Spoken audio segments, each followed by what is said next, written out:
प्रातः क्लास चल रहा था 26/8/1967। शनिवार को 8वें पेज की मध्य में बात चल रही थी। ये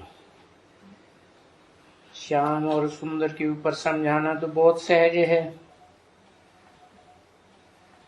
नीचे में भी कोई जाकर के टॉपिक के ऊपर समझा सकते हैं।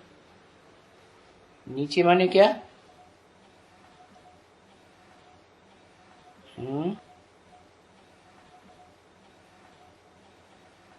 ऊंचे तो हुआ सूर्यवंशी,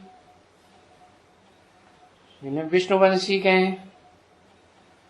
उसके बाद हुआ देवता कुल, फिर उससे नीचे हुआ दैत्य कुल।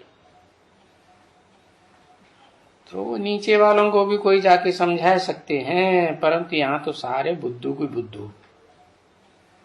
यहाँ कोई में ज्ञान है नहीं। यहाँ माने कहा जहाँ बाबा वाणी चला रहे हैं, वहां बाबा के सामने ऐसे कोई बच्चे कुछ भी नहीं है जो बाहर वालों को, नीचे वालों को, नीची स्टेज वालों को समझा सके।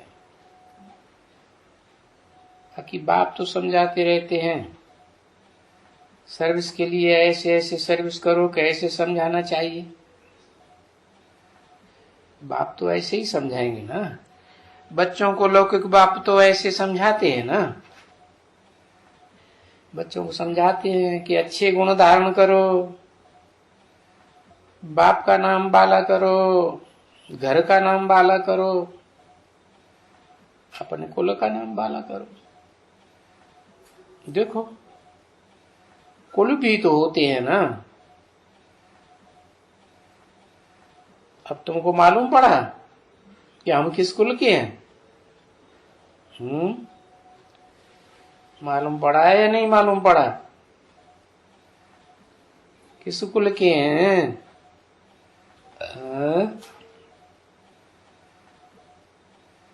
सूर्यवंशी कुल के हैं। हम कोई देवता कुल के नहीं है। देवता तो सूर्य है, जो ज्ञान सूर्य है, उससे भी नीचे होते हैं। वो तो बाद वाली पीढ़ी है। ब्राह्मणों की भी पीढ़ियां होती है ना। 9 कुरी के ब्राह्मण हैं तो 9 प्रकार के धर्म हैं। तो तुम्हारा ऊंचे से ऊंचा ब्राह्मण कुल है। ऊंचे से ऊंचा ब्राह्मण कुल, ब्राह्मण सो देवता कहे जाते हैं। अब जिस कुल के ब्राह्मण, जिस कुरी के, उसी कुल के देवता बनते हैं। ऊंचे से ऊंचे देवता है विष्णु कुल। पीछे होता है दूसरा देवता कुल। और तुम बच्चे हो, नई दुनिया बनेगी, पहला युग शुरू होगा तो तुम बच्चे देवता कुल में होंगे। फिर क्षत्रिय कुल में तुम जानते हो, जाते हो। बाकी तो दुनिया नहीं बनती है ना। यहाँ बाप कौन सी दुनिया बनाते हैं? नई दुनिया स्वर्ग की बनाते हैं ना। नरक की दुनिया तो बाप नहीं बनाते ना। बाकी दुनिया वालों को तुम रखड़ी बंधन का भी समझाओ। क्या समझाओ? कि बाप आया था कोई ब्राह्मण के तन में, जिसे शूद्र से ब्राह्मण बनाया ब्रह्मा द्वारा। फिर वो ब्राह्मण के द्वारा रगड़ी बांधी पवित्रता की, पवित्रता के सूत्र में बांधा। अब सब तो नहीं बनेंगी। जो देवता कुल की आत्माएं हैं वो ही बनेंगी नंबरवार, वो भी। तो तुम समझा सकते हो कि पहले ब्राह्मण राखी बांधता था। किसकी यादगार? जरूर शिव बाप जिस ब्राह्मण में आते हैं उसके द्वारा सूर्यवंशी बच्चों को पवित्रता की राखी बांधी थी। बाद में फिर ये कन्याएं निकलती हैं पैसा लेने के लिए, आत्मा आत्मा भाई भाई, तो हम कन्या हैं तो हम तुम्हें राखी बांधने आए, कुछ पैसा वैसा मिल जाएगा। तो वो सब नीचे गिरते हैं तब होता है। सतयुग में कोई किसी को राखी बंधन बांधने के लिए थोड़े ही जाती है। भाई को भी, कोई को भी हो, पारसी हो, कोई भी हो, सबको भी रक्षा बंधन बांध सकते हो। ये राखी बंधन का जो बाबा सेवा करने के लिए कहते हैं ना, वैश्याओं की भी सर्विस करो, है वैश्याओं को भी समझाओ कि पवित्र बनेंगी तो तुम मनुष्य से देवता बन जाएंगी, वहां तो फिर स्वर्ग में तो जन्म जन्मांतर पवित्र रहेंगी। तो समझाए करके फिर बांधना होता है, ऐसे नहीं कि पहले रखड़ी बांधी फिर समझाया। और रखड़ी बांधने जाओ तो चित्र भी ले जाना चाहिए रखड़ी के साथ में, कि देखो ये लक्ष्मी नारायण है ना, भगवान आया था तो राजयोग सिखा के नर अर्जुन को नारायण बनाया था। कोई एक अर्जुन को नारायण थोड़ा ही बनाया था, ज्ञान अर्जन करने वाले ढेर थे ना, तो उन सबको पवित्रता की राखी बांधी, पवित्र बने, काले से गोरे हो गए। पहले काले कर्म करते थे, काला मुंह हो गया संसार के सामने।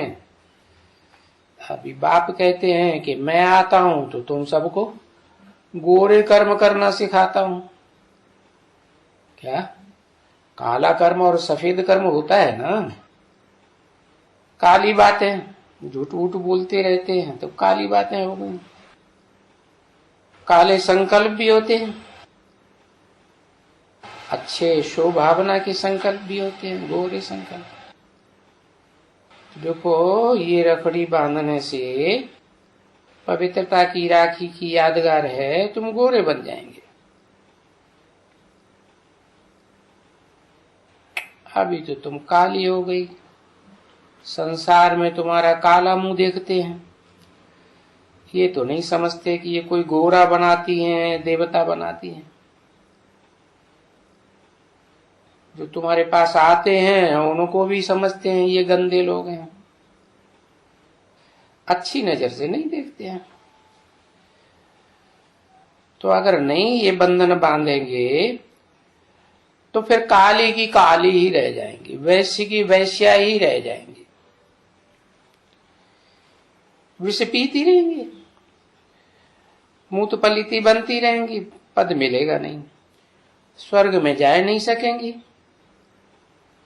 तो वो बहुत युक्तियां हैं बच्ची समझाने की, कोई को भी जाके समझा सकती हो, सर्विस करने की युक्तियां हैं। परंतु ये ऐसी सेवा करने वाला भी तो कोई हो ना,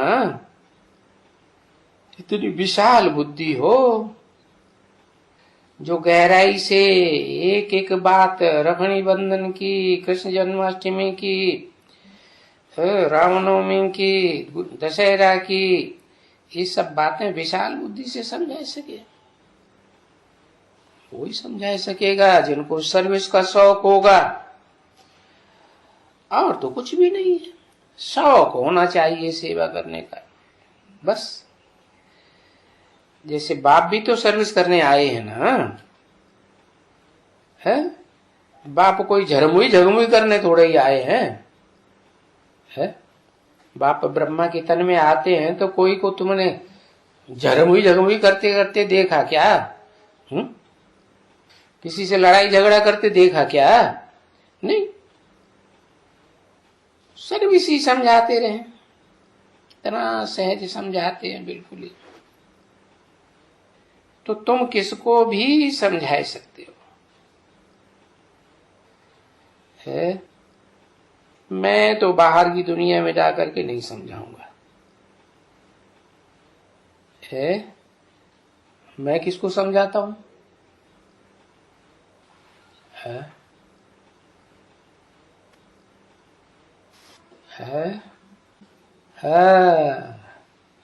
किसको समझाता हूं? ब्राह्मणों को समझाता हूं, है? शूद्रों को नहीं समझाता हूं। शूद्रों को सेवा करके बुला के लाना और ब्रह्मा का बच्चा बनाना, तब वो ब्राह्मण बने। और जब ब्राह्मण बने, पवित्र रहने की प्रतिज्ञा करें, तब फिर उनको मैं पढ़ाता हूं। तो तुम तो किसी को भी जाके समझा सकते हो क्या? मैं तो सारी दुनिया के सामने नहीं जाऊंगा ना। और तुम जाओगे तो कोई रखड़ी बंधन के लिए जाओगे, समझाने के लिए जाओगे, जन्माष्टमी की बात, दशहरे की बात, तो कोई नाराज भी नहीं होगा, बिल्कुल नाराज नहीं होगा। हाँ, तो तुम ये जब समझाएंगे ना कि इस दुनिया में कोई मनुष्य मात्र नहीं है जो किसी की सदगति कर सके। हजारों साल से हिस्ट्री रखी हुई है मनुष्यों की, कोई मनुष्य ऐसे निकला जिसने कोई की सदगति की हो? कोई की सदगति नहीं हुई। भाई एक भगवान ही है जो आकर के मनुष्य को देवता बनाते हैं, सदगति करते हैं। मनुष्य तो किसी का सदगति नहीं कर सकते। क्यों नहीं कर सकते? है क्योंकि उनका नाम ही है मनुष्य। मनुष्य माने मनु की औलाद। मनु ने क्या किया? उसका मनुआ बहुत चलता था, मन बहुत तीखा दौड़ता था, कभी इधर की बात कभी उधर की बात, एक जगह जैसे घोड़ा होता है बिना लगाम का, इधर उधर दौड़ता ही रहता है। तो ऐसे ही तो मनु की औलाद हो गए, मनु ब्रह्मा को कहा जाता है। तो गड्ढे में ले जाएगा। घोड़े को बुद्धि की लगाम नहीं होगी तो क्या करेगा? गड्ढे में ले जाता है। तो उनकी औलाद जो हुए मनु की, वो मनुष्य कहे गए। तो इस दुनिया में कोई भी मनुष्य मात्र किसी का सदगति नहीं कर सकता, कोई भी धर्म का हो क्या? सारी दुनिया के ऊपर अपना वर्चस्व जमाने वाला हो, लेकिन वो भी किसी की सदगति नहीं कर सकता। किसके ऊपर भी नहीं सदगति कर सकता। एक दो के ऊपर रहम कर ही नहीं सकते हैं तो सदगति क्या करेंगे? ये तो सिवाय एक बाप के कोई रहम दिल नहीं है? क्यों? एक बाप में ऐसी क्या खास बात? उस बाप को अपना रथ शरीर है ही नहीं। जिनको रथ होता है उनको स्वार्थ रहता है। स्वार्थ की पूर्ति होगी तो फिर रहम करेंगी, और स्वार्थ की पूर्ति नहीं होगी और किसी ने थोड़ी गलती कर दी तो बस चढ़ बैठेंगे, गुस्सा आ जाएगा, हिंसा करने लग पड़ेंगे। तो एक बाप ही है तो सारी दुनिया के ऊपर रहम करता है। उस एक बाप के सिवाय और दुनिया में रहम दिल कोई है ही नहीं। तो एक की जो महिमा करने वाले हैं उस महिमा को सुन करके कौन नाराज होगा? कोई होगा? कोई नाराज नहीं होगा। परंतु फिर उनको समझाना है कि एक कौन, कौन भगवान, कौन खुदा, कौन हेवनली गॉड फादर? तो कहेंगे निराकार, क्योंकि सब धर्म वाले निराकार को मानते हैं। भारत में भी निराकार को मानते हैं, भले साकार को भी मानते हैं लेकिन निराकार को भी मानते हैं। तुलसीदास ने लिख दिया, सगुण अगुण नहीं कछु भेदा, उभय हरे भव संभव खेदा। चाहे सगुण साकार हो, क्योंकि साकार में ही गुण अवगुण होते हैं। निराकार तो निर्गुण होता है, उसमें तो कोई गुण नहीं। तो बताया कि एक जो है उसको पहचानेंगे कौन? उस निराकार को। आत्मा भी तो निराकार है, कब पहचानी जाती है? आत्मा निराकार गर्भ में जो बच्चा होता है उसमें प्रवेश न करे तो कोई पहचान होगी नहीं। आत्मा तो निराकार ज्योति बिंदु, जैसे शिव ज्योति बिंदु, उसके बच्चे आत्माएं भी ज्योति बिंदु। तो जब तक शरीर धारण न करे तब तक आत्मा भी निर्गुण, और उनका बाप जो सुप्रीम सोल है वो भी निर्गुण। तो उसको पहचानने की बात नहीं होती। पहचाना किसको जाएगा? जब शरीर धारण करेगा तो पहचाना जाएगा। तो ऐसे ही वो सुप्रीम सोल बाप बल निराकार है, परंतु जैसे और मनुष्य आत्माएं भूत प्रेत होते हैं ना, बन जाते हैं, पाप करते हैं तो भूत प्रेत भी बनते हैं। और इस दुनिया में तो ऐसा कोई है ही नहीं जो पाप न करता हो। मनसा से पाप करेंगे, संकल्प गंदे गंदे चलाएंगे, वाइब्रेशन खराब करेंगे दुनिया का, वाचा गंदी चलाएंगे, चलाएंगे ना, चलाते हैं। कर्मेंद्रियों से भी खराब खराब काम करते हैं दुख देने के।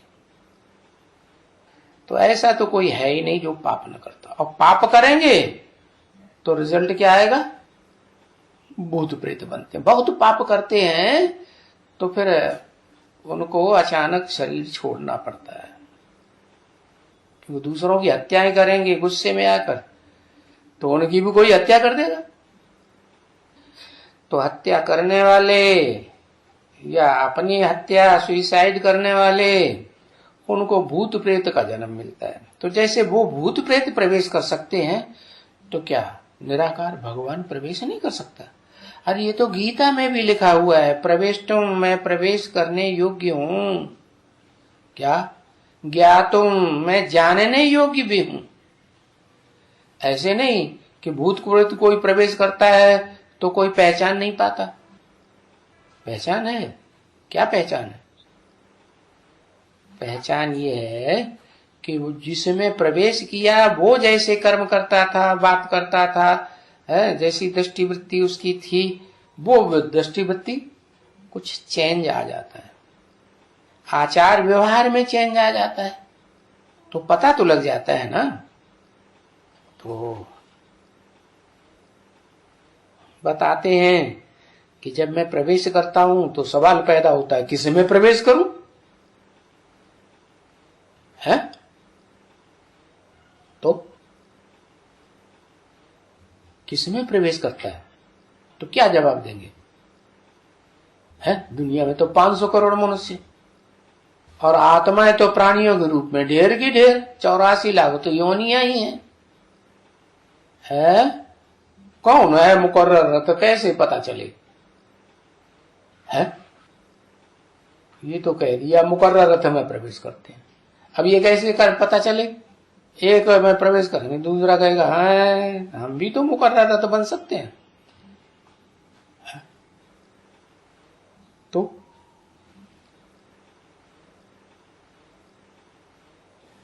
है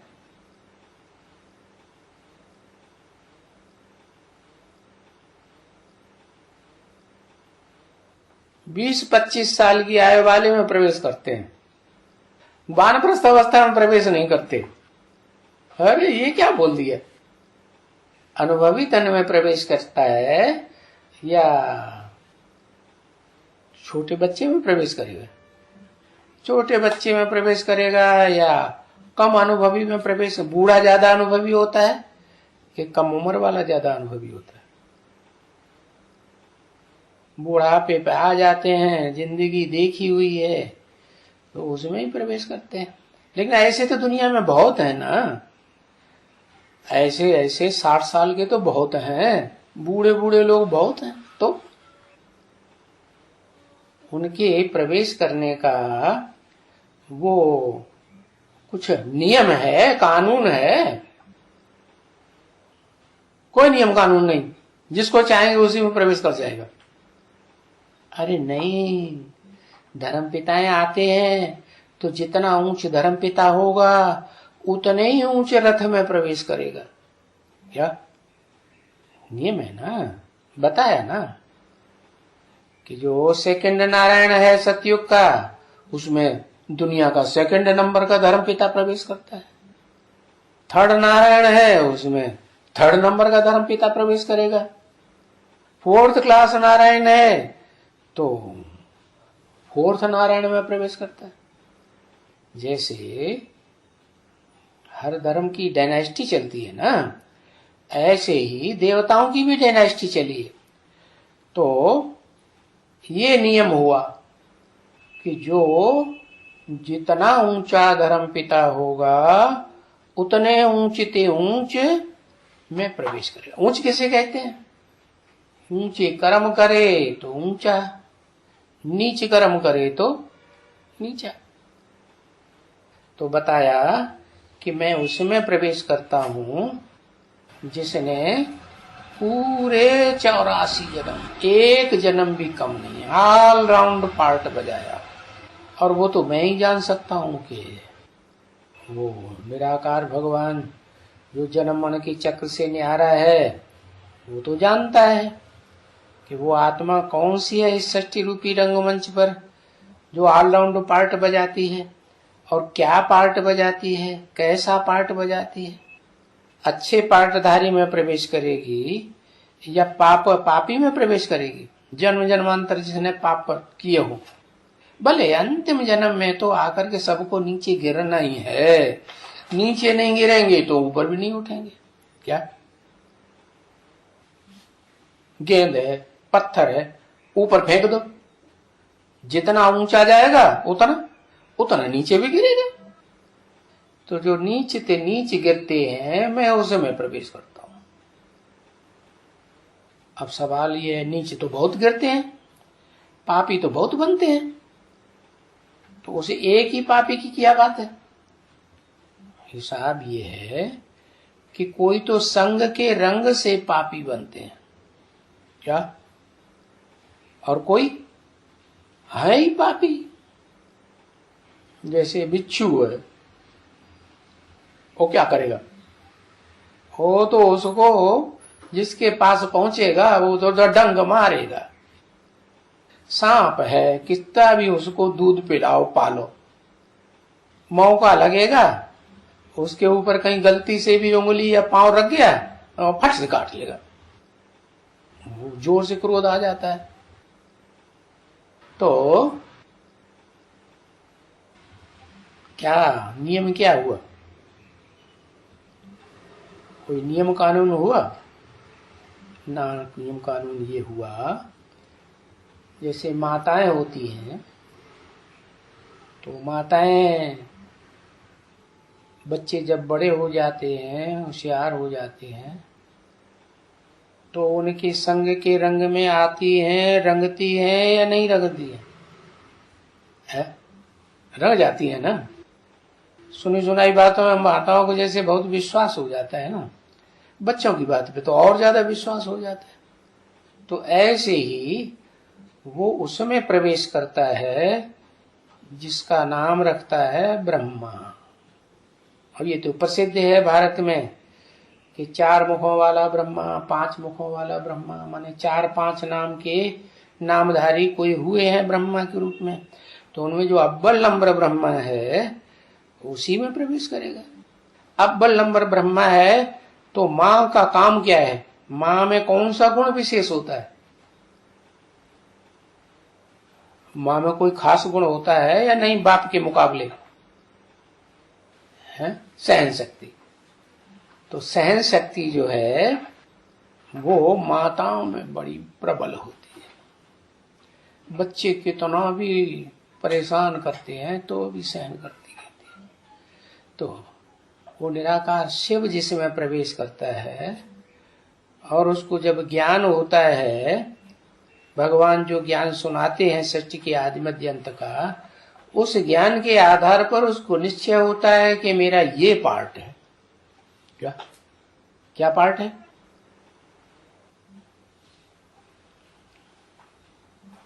क्या पार्ट है खास? अरे हाँ, परम ब्रह्म का पार्ट है। ब्रह्मा नामधारियों में परम पार्टधारी। तो फिर वैसा काम भी करना। नाम क्यों रखा? नाम इसीलिए रखा कि वैसा काम करके दिखाए, है ना। आज की कलयुगी दुनिया में तो नाम कुछ और है और काम कुछ और होते हैं। ये तो है ही तमो प्रधान दुनिया है। वो कहते हैं ना, हाँ, बंसी न पुंगो नाम है बंसीधर, जल की न बूंदो नाम है गंगाधरा। थोड़ा भी स्नेह का जल नहीं है, लेकिन नाम ऐसा रख दिया। तो ये तो कलयुग की बात हुई। भगवान तो कलयुग को पलट करके क्या बनाने आता है? सत्य की दुनिया, सत्य युग बनाने आता है। झूठे मनुष्य को नर से क्या बनाने आता है? नारायण बनाने आता है। झूठा कौन? झूठा कैसे? झूठा माने काले काम करेगा तो झूठा हुआ या सच्चा हुआ? क्या हुआ? झूठा हुआ ना। तो झूठे से झूठे में प्रवेश करता है और फिर उसको सच्चे में सच्चा ऐसा बनाता है जो दुनिया में उसकी कथा लोग गाते हैं। कौन सी कथा? कौन सी कथा गाते हैं? गाते भी हैं, सुनते भी हैं, सुनाते भी। और भारत में तो घर घर में कथा हो सत्यनारायण की। हाँ, सत्यनारायण की कथा, सत्य हरिश्चंद्र की कथा। नाटकबाजी बहुत दिखाते हैं सत्य हरिश्चंद्र की। तो कितना समझाते हैं। तो ये चित्र ले जाओ। कौन सा? लक्ष्मी नारायण का, सत्यनारायण का चित्र ले जाओ। समझाओ कि बाप आकर के ऐसा नर से नारायण बनाते। एक की महिमा करेंगे कि वो एक बाप आते हैं और एक मनुष्य तन में प्रवेश करके, मुकर्रर रथ में प्रवेश करके उसको नर से नारायण बनाते। तो महाभारत में उस मनुष्य का नाम दे दिया है क्या? जो बहुत समझने वाला मनुष्य है उसका नाम क्या दे दिया है? बोल। सत्यनारायण, सत्यनारायण नाम दिया। विदुर नाम दिया। अरे विदु माने तो है जानकार, जाना तो उसने। लेकिन भगवान ने जिसको समझाया, जैसे बाप तुम बच्चों को कहते हैं कि मैं तो तुम बच्चों को समझाता हूं, ये तो बीच में सुन लेता है। क्यों भाई, इसको क्यों नहीं समझाता हूं? क्योंकि ये तो बच्चा बुद्धि। अर्जुन को समझाता हूं। अर्जुन अर्थात जिसने ज्ञान का बहुत अर्जन किया, बहुत ज्ञान की कमाई की हो, ज्ञान धन की, तो जो अव्वल नंबर होता है उसका नाम गाया जाता है। तो बताया कि ये अर्जुन है जो नर से क्या बनता है? अव्वल नंबर नारायण बनता है। तो वो चित्र दिखलाया। और समझाया कि ऐसे जाओ और समझाओ। तो रकड़ी का भी बहुत समझाया। अच्छा, रखड़ी का वो बंधन नहीं है जो हाथ में धागा बांध देते हैं। उसका क्या मतलब है? भक्ति मार्ग में तो स्थूल बातें करते रहते हैं। मतलब क्या है हाथ में धागा बांधने का? है स्नेह का धागा, पवित्रता का धागा। स्नेह भी कैसा है? बटा हुआ स्नेह। कहते हैं ना, इस दिल के टुकड़े हजार हुए, कोई यहां गिरा इस जन्म में, कोई वहां गिरा।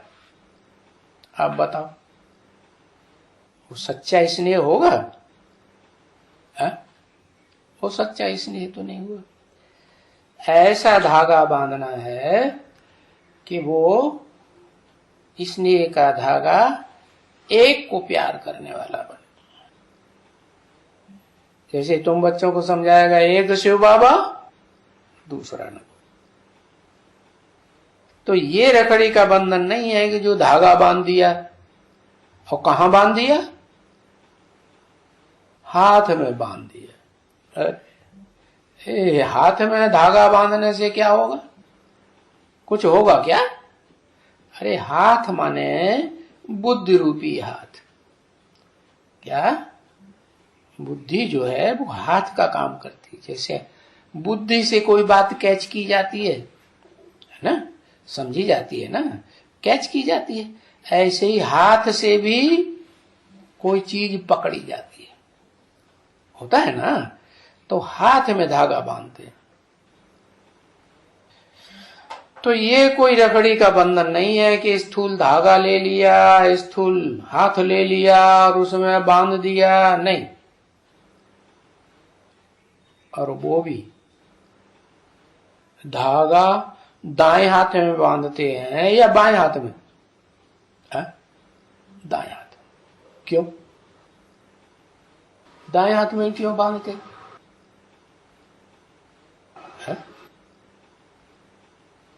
क्योंकि अच्छे काम करने वाला दायां हाथ होता है। तो क्या इस हाथ की बात है? नहीं। ये तो ये मनुष्य हैं, उनमें अपने अपने तरह की बुद्धि है। कोई अपनी बुद्धि से अच्छे काम समझ के करता है, कोई बिना सोचे समझे ऐसे ही काम करने लग पड़ता है। तो परख के धागा बांधना चाहिए। क्या अच्छा आदमी है तो उसको धागा बांधना है, गंदा आदमी है, कीचक है, तो कोई बांधने जाएगा तो वो उल्टा ही संकल्प करेगा। तो इस धागे की बात नहीं है, इस हाथ की बात नहीं है। सीधे साधे व्यक्ति की बात है, परख करके बांधने की बात है। तो भी बंधन तो है ना राखी का, वो जा करके बांध तो सकते हैं ना। चलो जाओ, तुम रखड़ी बंधन में बांधने के लिए जाओ। अरे भाई अभी तो रखड़ी बंधन नहीं है, अभी जाने की बात नहीं। 26/8/1967 की वाणी का 9वां पेज। अरे रखड़ी बंधन का अर्थ समझना ना, क्योंकि रखड़ी कोई रोज थोड़ा ही बांधी जाती है। रोज बांधते हैं? क्यों रोज क्यों नहीं बांध सकते? अच्छा काम तो कभी भी करो, समझाओ जाके रोज रखड़ी बांधो। रोज क्यों नहीं बांधते? कारण क्या है? हाँ? अरे दम। अरे भाई रखड़ी बरसात के दिनों में बांधी जाती है, खास जब ज्ञान जल की रिमझिम लगी रहती है। ज्ञान बरसात होती रहती है ना। कौन से महीने में? सावन के महीने में। तो रोज नहीं बांधने हैं। श्रावण का महीना आता है तो ये श्रावण के महीने में क्यों, वो तो पता चल गया कि ज्ञान की बरसात बाप आते हैं, तब वो श्रावण का महीना कहा जाता है, बरसात का मौसम कहा जाता है। बरसात, ज्ञान बरसात के मौसम में ही रखड़ी होती है बंधन, और ज्ञान बरसात के मौसम में ही कृष्ण जन्म होता है। क्या? तो उसकी यादगार है। क्या भक्तों ने मनाई? क्या बरसात के दिनों में और श्रावण के दिनों में, श्रावण के महीने में रक्षाबंधन और कृष्ण जन्माष्टमी मनाते हैं। खास एक दिन रखड़ी बंधन होती है। क्या रोज रोज होती है? क्या नहीं। तो रखड़ी सभी चाहिए, और जब चाहिए तभी बांधनी जाती है, रोज रोज थोड़ी बांधी जाती है। क्या साल भर कोई रखड़ी बंधन बांधता है क्या? हाँ, वो नजदीकी तो है, ऐसा थोड़ी कि भाद्रपद आया तो एकदम बरसात खत्म हो गई। हो गई क्या? और ये महीने तो जो हिंदी के हैं वो आगे पीछे बहुत होते रहते हैं, होते हैं कि नहीं है? जब वो आता है ना, कौन सा महीना, अधिक महीना आता है ना, क्या कहते हैं उसको, है पुरुषोत्तम मास है, तो एक महीने का अंतर पड़ जाता है, कोई भी महीना हो। तो तुम तो रखड़ी रोज बांधते रहते हो। क्या जिस दिन रखड़ी का दिन आया उस दिन भी बांधते, उससे पहले भी बांधना शुरू कर देते, और उसके बाद सप्ताह तक बांधते ही रहते। क्यों? रोज क्यों बांधते रहते? तुम्हारा धंधा ही है। क्या है? रोज बांधते रहते हो, और रोज कोई न कोई जगह में जाकर के समझाते रहते हो। रोज जाके समझाते हो तो कोई रखड़ी थोड़ा ही बांधते हो, है? बांधते हो नहीं, बताते थोड़े ही पहले से कि पवित्र रहना है, पवित्रता की राखी होती है, भगवान आते हैं तो रखड़ी बंधन के मौसम में आते हैं। तो वो डर रहता है कि पहले से बता देंगे तो फिर ये आएगा ही नहीं, है? तो हमारा धंधा बंद हो जाएगा, कोई पैसे वैसे नहीं देगा। तो वो तुम रोज समझाते हो। अब बाप से प्रतिज्ञा करो। बाप कहते हैं माम एकम याद करो। क्या? तो क्या होगा? मुझे एक को याद करेंगे तो जैसे मैं परम पवित्र हूं, क्या अपवित्र हूं कि परम पवित्र हूं? परम पवित्र हूं। कैसे? धर्म पिताएं तो संग के रंग में आते हैं तो सब नीचे गिर जाते हैं, और मैं तो इस सृष्टि पर आता हूं तो इतने बच्चों के संग के रंग में आता हूं, हजारों बच्चों के संग के रंग में, लेकिन मैं क्या नीचे गिरता हूं, अपवित्र बन जाता हूं? नहीं, मैं तो अपवित्र काला नहीं बनता। तो मेरे को याद करेंगे तो मेरे जैसे बनेंगे, औरों को याद करेंगे तो फिर गारंटी नहीं है, पतित के पतित ही रह जाएंगे।